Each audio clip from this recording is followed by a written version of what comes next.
Kabanata 57, Vei Victis.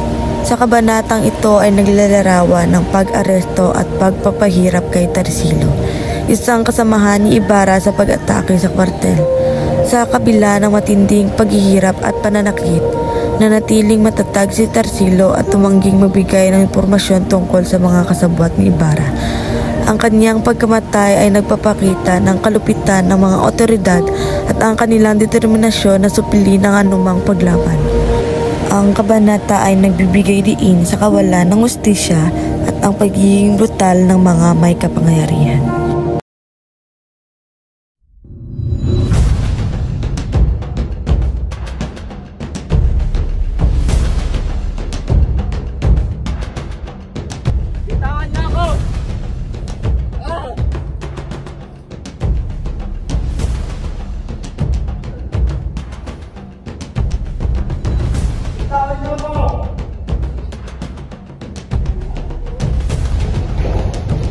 Ito ang buong tapang na nalabanan na botos ng mga samahan na tumakas. Ano ang ipinagpangako ni Crisostomo Ibarra para sa lakay ng partner kagabi?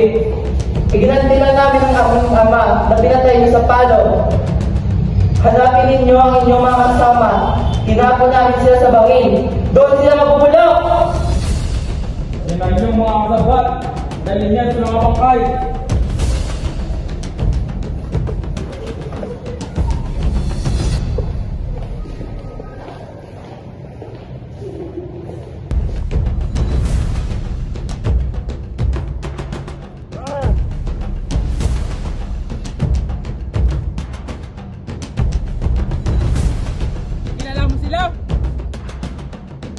Patayin nyo na lang ako kung tunay kayong Kristiyano.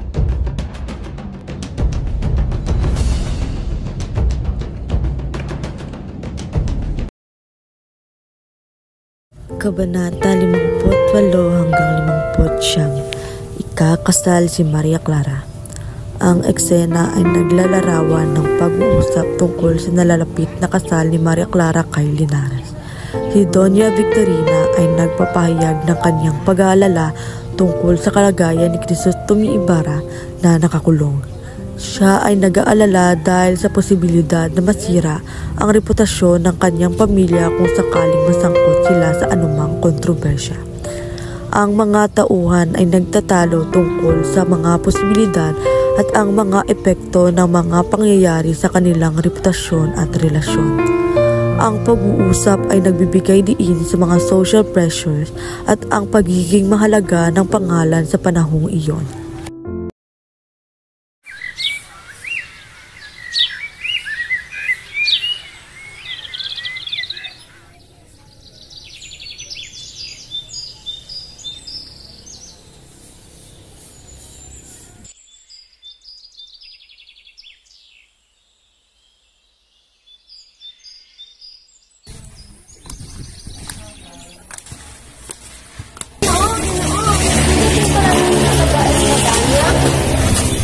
Papuntahin mo sila dito.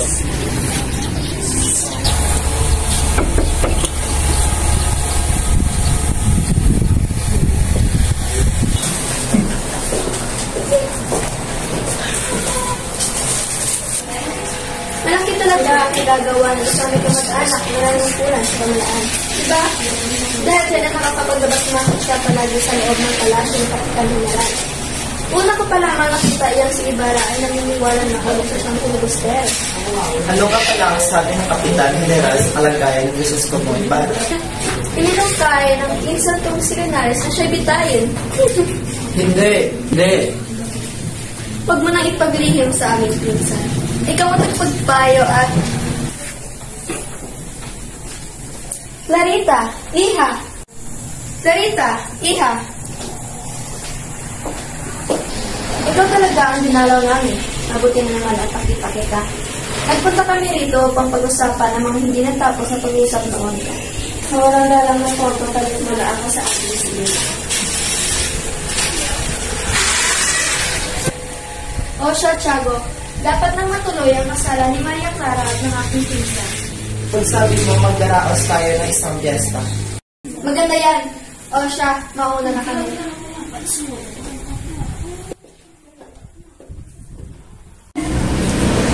Lara? Lara, anak?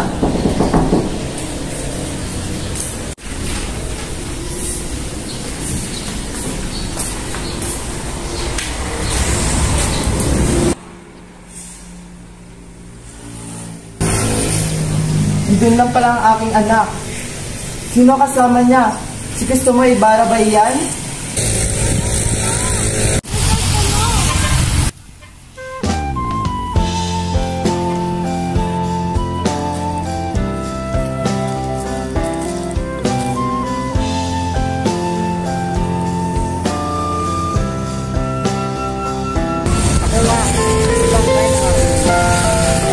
Kung siniligayan kita, kahit ano man ang ating pagkakala. Punta ako rin, marami pa rin. Pagkamati ikaw ay dito bansa pa, palalayain na kita. Sasabihin ko sa'yo. Patuklasan ko sa gitna ng aking karamdaman ang tunay ko na pagkatao. Ang kilala kong ama ay tunay na ama. Hindi ako mag-ayon para sa iyo sapagkat ibubunyag ng pinagdaan. Matutuklasan nila ang pagkulang sila ng aking ina at masasira ang tangan ng aking kilala ama. Kung ako na ang kundi magigit na upang maipagpatuloy na maitago ang aking kailangan ko magpapatuloy upang hindi maipunod ang aking ngayon. Kaya mo pa pala Maria, isa kang anghel. Maligaya ako marinig na pininiwalaan ng aking. Kakasal ka na? Oo, iyon ang gusto na kinikilala ng ama. Minahal niya ako at inilagaan. Bilang gante, kailangan ko siyang sundin. Ngunit, hindi ko malilimutan ang aking naging sundaan. Anong ibig mo mangyari? Patingin ang hinaharap, ngunit gusto kong malaman mo na kung saan ako at ano ang mangyayari sa iyo. Tumakas lang ako, Maria. Hindi matatagal, malalaman nila ito. Paalam ko sa sana. Kabanata 60 hanggang 61. Pamamaril sa lawa. Ang eksena ay naglalarawan ng pag-uusap ni Elias at Ibarra tungkol sa pagtakas. Si Elias ay nag-aalok kay Ibarra na sumama sa kanya patungo sa ibang bansa, kung saan sila ay magkakaroon ng kapayapaan at kalayaan. Si Ibarra ay nag-aalinlangan dahil sa kanyang pagmamahal sa kanyang bayan. Ang kanilang pag-uusap ay nagpapakita ng pagkakaiba ng kanilang mga pananaw at mga motibasyon. Si Elias ay naniniwala na ang pagtakas ay ang pinakamagandang solusyon, samantalang si Ibarra ay naniniwala na ang kanyang tungkulin ay manatili at lumaban para sa kanyang bayan. Ang eksena ay nagtatapos sa hindi pagkakaunawaan ng dalawa na nagpapakita ng komplikasyon ng mga isyo at ang pagiging mahirap na magkaroon ng isang solusyon na magiging kapaki-pakinabang sa lahat.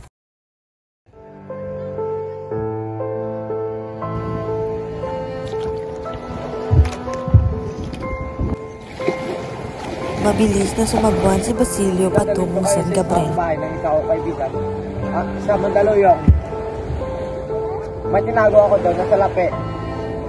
At makatulong sa inyo yon sa pangingibang bansa. Pangingibang bansa?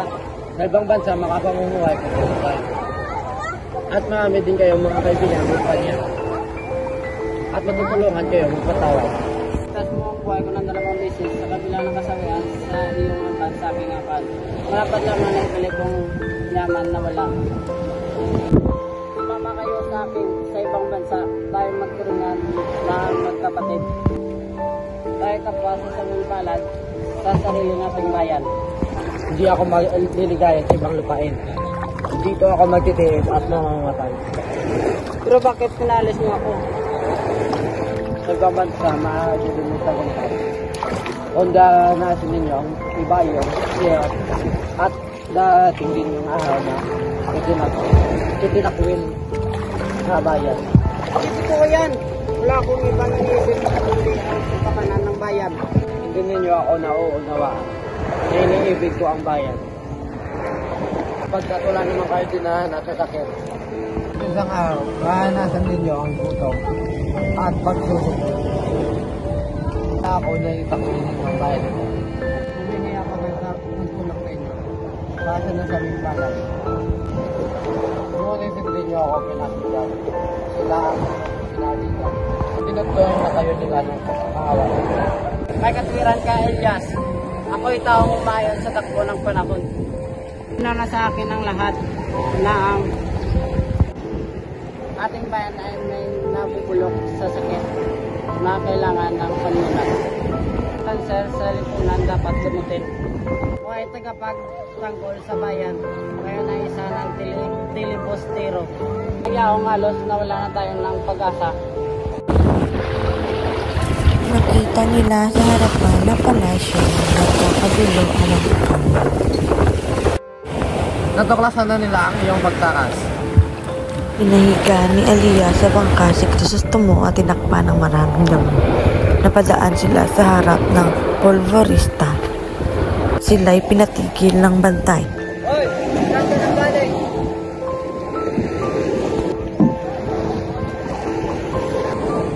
Huwag ka lamang magpasasakay ng istisimo sapagkat sa isang bilanggong nakatakas na ngayon ay pinaghahanap. Kung sa iyong mahuhuli, tiyak na magagawaran ka ng gantimpala. Paano ko po siya magkakilala? Nakatibeta at mahusay magsalita ng wikang Kastila. Kaya huwag ka magpapakatiwala. Sige, maaari ka na magpatulog. Sige po, salamat.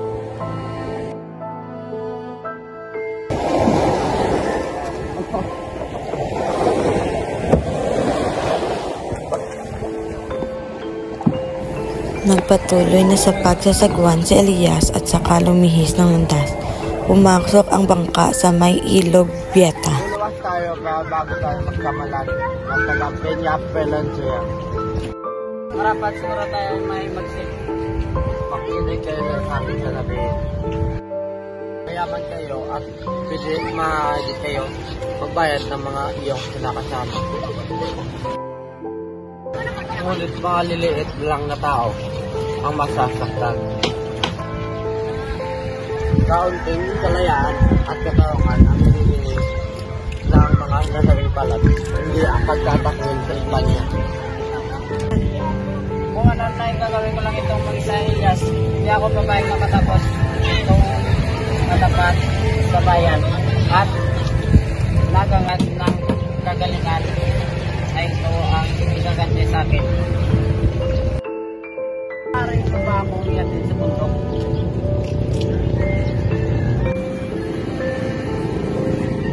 Nandito na tayo sa Santaanan. Kung saan ang maraming masasayang araw ay ginugulo ko.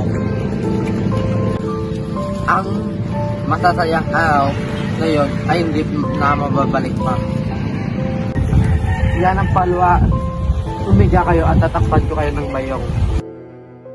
Patuloy sila sa mamamangka hanggang sila ay manarinig ng tinig na sumigaw. Gusto mo, mahuhuli na tayo. Mas mabilis na nga ang pagsasagwa ni Elias. Kayo na ang mamamangka. Tatalo na po at ako ang kanilang tutugisin. At iililigaw ko sila. Huwag kang umalis, lalaban lang tayo. Hindi tayo magtatagumpay. Wala tayong sandata. Magkita naman tayo sa Nesibena. Libingan ng iyong ninuno.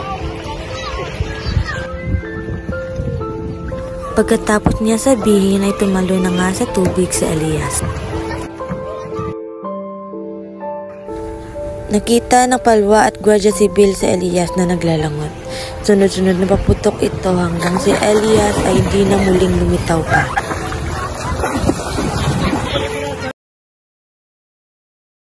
Kabanata 62, Pagpapaliwanag ni Padre Damaso. Sa kabilang banda, si Padre Damaso at Maria Clara ay nagtatalo tungkol kay Ibarra na nagpapakita ng pagkakaiba ng kanilang pananaw. Si Padre Damaso ay naghahanap ng ustisya habang si Maria Clara ay nagmamahal kay Ibarra.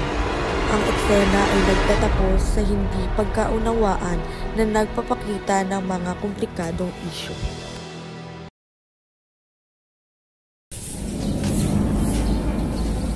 Pag-angat ng ulo ni Basilio, nakita niya si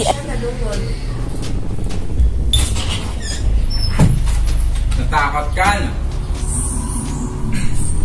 Hindi mo ba inaasahan na aking pagdating?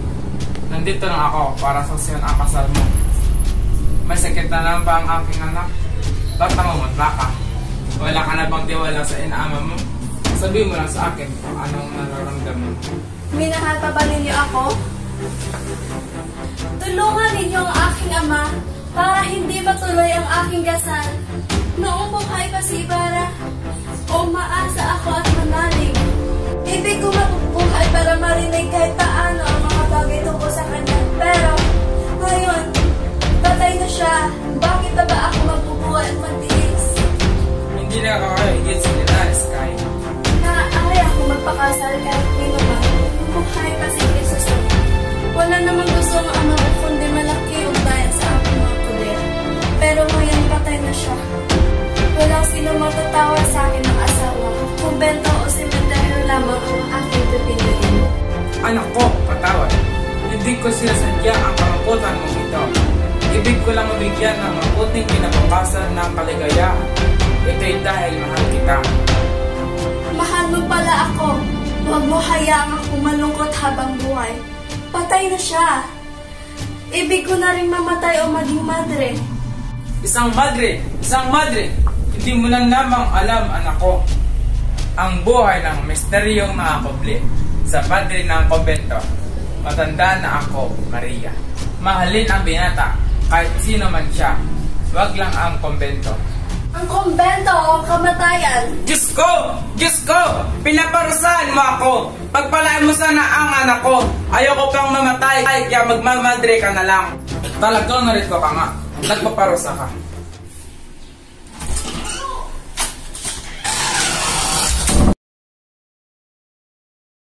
Kabanata 60 hanggang 61. Pamamaril sa lawa. Ang eksena ay naglalarawan ng pag-uusap ni Elias at Ibarra tungkol sa pagtakas.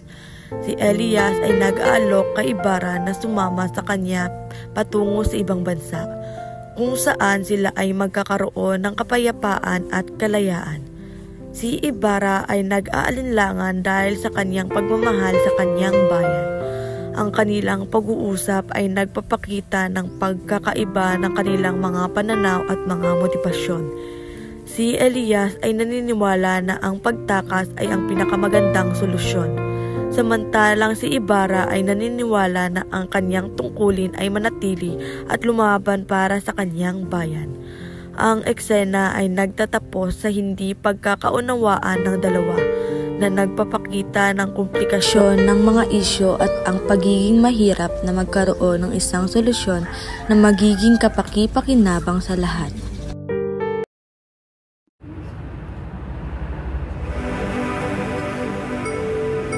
Ganyan po sana kayo ng Diyos sa inyong kabutihang loob. Ngayong Pasko po ay gusto ko pong umuwi upang makita ang ating ina at kapatid. Hindi ka pa lubusang makauwi at lubong may kalayuan ng iyong bayan. Mahihirapan ka makauwi sa inyo. Tiyak na naghihintay ang kalooban ng aking ina sa paghahanap sa akin. Kayo ay maraming anak, subalit na dalawa lamang kami ng aking ako. Babalik pa ako at ipagsasama ko ang aking kapatid.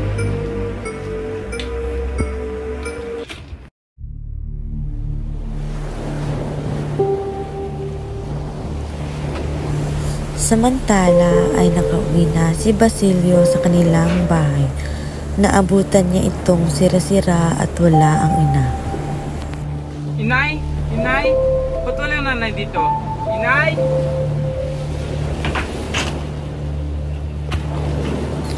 Paikaikang pinuntahan ni Basilio ang bahay ng Alvarez. Ngunit may isang babayang sumulpot at sinabi sa mga gwardiya sibil na papanikin si Sisa. Nagulat si Sisa sa kanyang narinig, kaya kumaripa siya ng takbo nung nakita niya ang mga gwardiya sibil. Hinabol siya ni Basilio at narating na nga nila yung gubat. At pang ilang ulit na nalapas si Basilio, pero patuloy pa rin siyang bumabango upang habulin ang kanyang mahal na ina. Sa pagkakatakbo ay narating nila ang isang puntod na malapit sa puno ng balete.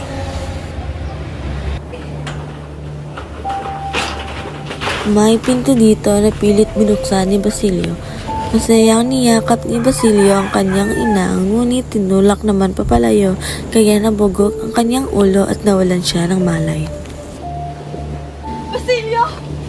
Natauhan si Sisa sa kanyang ginawa. Kaya naman ay niyakap niya ang kanyang anak. Bumalik ang ulirat ni si Basilio, ngunit wala na ang kanyang ina. Niyakap niya at linagay sa kanyang dibdib ang kanyang ina. Kataas ng ulo ni Basilio ay nakita niya si Elias. At 2 araw na ako hindi kumakain. Oo, may naman lang. Hindi magtatagal at mamamatay na rin ako. Yung aming bangkay ng iyong ina. Walang sino man darating. Ukahin mo ang aking ginto na binaon ko. Ayayin mo yun at gamitin mo sa iyong kawahan. Matay ako na hindi man lang nasilayan ang aking pinagkain. Kayo mga kalat na makita, patihin ninyo siya at huwag mong kalimutan ang nalog mo at nasawi sa dilim ng gabi.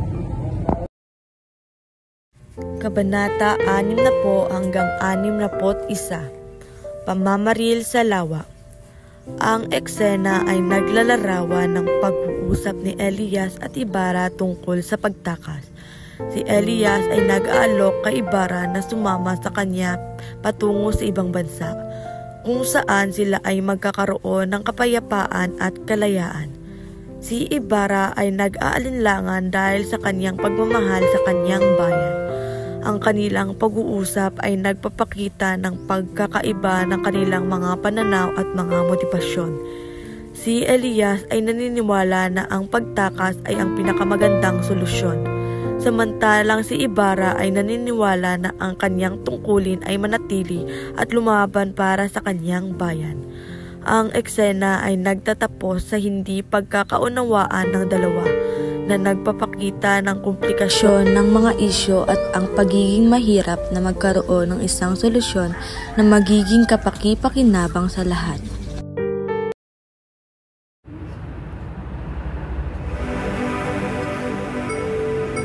Ganyan po sana kayo ng Diyos sa inyong kabutihang ngayong Pasko po ay gusto ko pong umuwi upang makita ang aking ina at kapatid. Hindi ka pa lubusang makauwi at lubong may kalayuan ng iyong bayan. Mahihirapan ka makauwi sa inyo. Tiyak na naghihintay ang kalooban ng aking ina sa paghahanap sa akin. Kayo ay maraming anak, subalit na 2 lamang kami ng aking anak. Babalik pa ako at ipagsasama ko ang aking kapatid.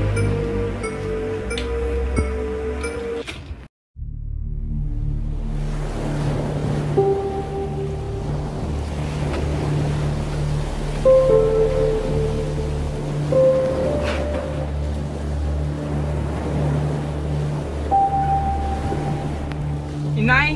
Inay! Ba't walang nanay dito? Inay!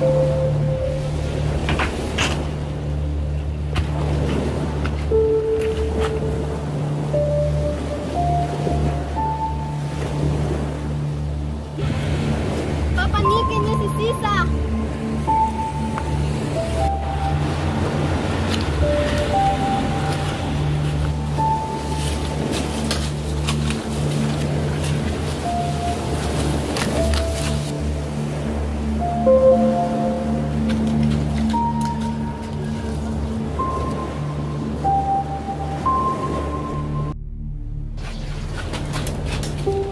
Nang! Nang!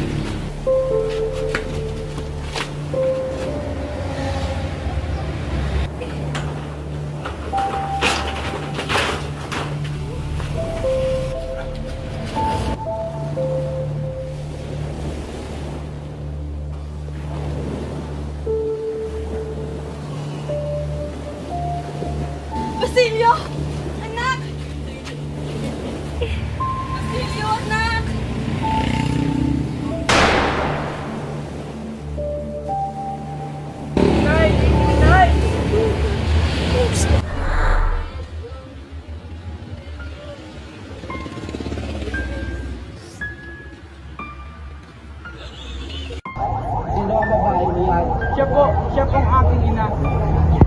Sugatan ako. At 2 araw na rin ako hindi kumakain. Oo, uminom man lang. Hindi magtatagal at mamamatay na rin ako. Yung aming bangkay ng iyong ina. Walang sino man darating. Ukahin mo ang aking ginto na binaon ko. Ayayin mo yun at gamitin mo sa iyong kawahan. Matay ako na hindi man lang nasilayan ang aking pinagmana. Kayo mga mapalas na makita, patihin ninyo siya at huwag mong kalimutan ang nalog mo at nasawi sa dilim ng gabi.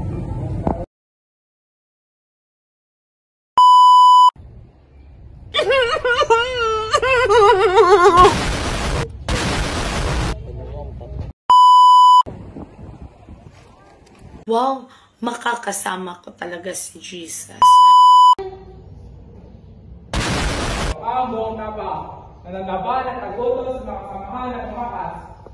Iginantilan namin ang aming ama na pinatay sa payo. Gago, may gusto ko mas-pray.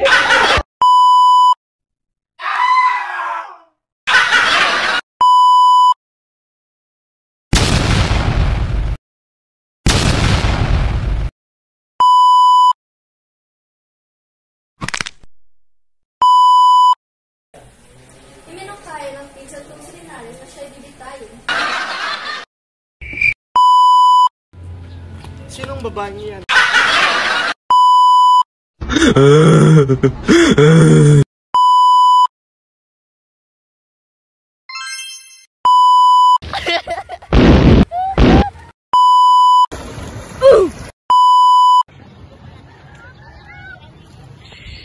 Gano'n ka na, Cha?